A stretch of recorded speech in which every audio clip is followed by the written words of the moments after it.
Hello everyone, welcome to Small Model Car.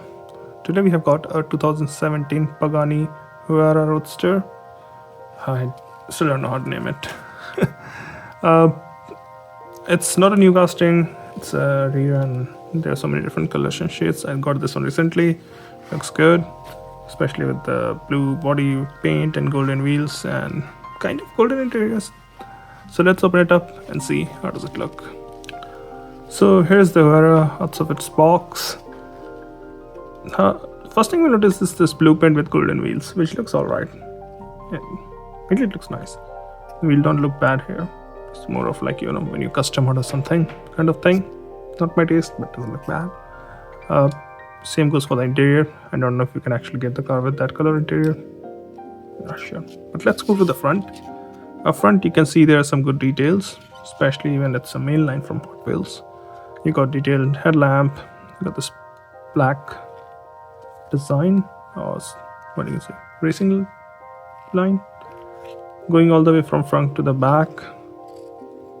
You got the lower grille with the vents, so you can see this aero feature up front.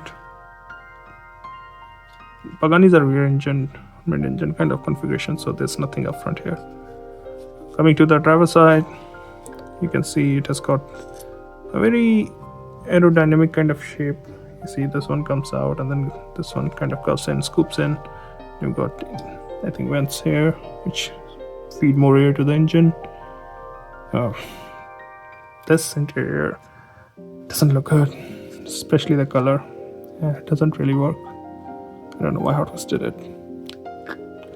But again, let's go to the back now. Again, good details on the back though. You got detailed tail lamp, you got Hot Wheels badge, Hot Wheels sticker kind of thing. You got the Huayra badge here. You can see the exhaust in the middle there. The grille, which isn't finished in black, but you can always detail that. And this line goes, the scheme, the black paint scheme comes from all the way from front to the back. You can see the shape. I like the shape of the Huayra. Actually, all the Paganis, they look really good. Coming to the passenger side, it looks almost identical. This is how it looks from the top, and this is how it looks from the bottom. Now, the question, should you get that? I think you can pass on this one, especially because of the interior. If the interior was in gray or black or even white, it would have looked much better compared to this. Since it's a Roadster, right, you're going to see the interior. If it wasn't a Roadster, it wouldn't have been that big of a deal. So yeah, those are my thoughts. Thank you for watching. Have a good day.